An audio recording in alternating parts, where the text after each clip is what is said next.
ভাই এখন ঘর থেকে বের হওয়া সবচেয়ে বড় টাস্ক হয়ে গেছে, তাও একটা মেয়ের জন্য। তোরা 20 জন 30 জন বেড়া মিললে একটা দেশ, মাত্র একটা দেশ শাসন করতে পারতাছিস না, ঠিক মতো ট্রিট করতে পারতাছিস না একটা দেশের। এই যে একটা বেরি দেশ খাইলো, দেশ ধ্বংস করলো, দেশের যুদ্ধ লাগিয়ে দিয়ে দেশ থেকে বিদায় গেল, মানে পুরো চুষা খায় সে দেশের থেকে বিদায় নিছে। এর তুই বুড়ো বুড়ো বেড়া, তোরা কিছু করতে পারছ না। না পারলে তোরা দেশ ছাইরা দে, তোরা তোকে চেয়ারের আসন গুলো তোরা আমরা এমনিতে বসায় রাখি না যে তোরা আঙুল চুষবি আর আমরা লিখবি অন্য সাধারণ জনতারা। তো আমরা মেয়ে ঘরে রকেট ভাড়া করে আমাদের দেশে পাঠিয়ে দেয়, কারণ আমাদের এই দেশে থাকার কোনো দরকার নেই। এই দেশে থাকা আমরা মতই কেউ ধর্ষণ করবো, কেউ ডাকাতি করবো, কেউ ছিনতাই করবো, আমার সাথে ওই বই এডি তো দরকার নেই। আমরা মঙ্গল গ্রহে পাঠিয়ে দেয়। র্যাব পুলিশ দিয়ে কি হইব যদি তাও গানের থেকে একটা বুলেট বের না হয় এই দরকারের সময়। পাওয়ার আমগো হাতে দেয়, আমরা এইসব জানাগুলো পিডাই আর তারপর আধমরা থেকে ঝুলিয়ে রাখবো।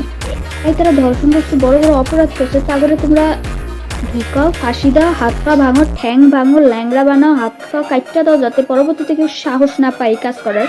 না, তোমরা ইন্টারভিউ নিয়ে থাকো। তুমি তো ভিউ লাগবো না? ভিউ কামানোর জন্য তো ইন্টারভিউ নেওয়া লাগে, বলো? আমরা তো বুঝি না। কিছু বড় উপদেষ্টারা আইসা বলে আমরা স্টেপ নিতেছি, আমরা স্টেপ নিব। তাই তবু স্টেপ নিতে নিতে না পুরো বাংলাদেশের মানুষের এদিকে রেপ হয়ে তাদের মানে তারপর আকাশে যাইব গিয়ে আকাশের থেকে আইসা পড়ার টাইম হয়ে যাবো, কিন্তু তবুও স্টেপ নেওয়া শেষ হইব না। তাড়াতাড়ি নিয়ে আর নয়তো নিজের পদ ছাড়া একদিকে জাগে। তোরা হিডি করতে রাজি না, তোরা কিচ্ছু করতে রাজি না, তোর পাংশা দেখবি হা।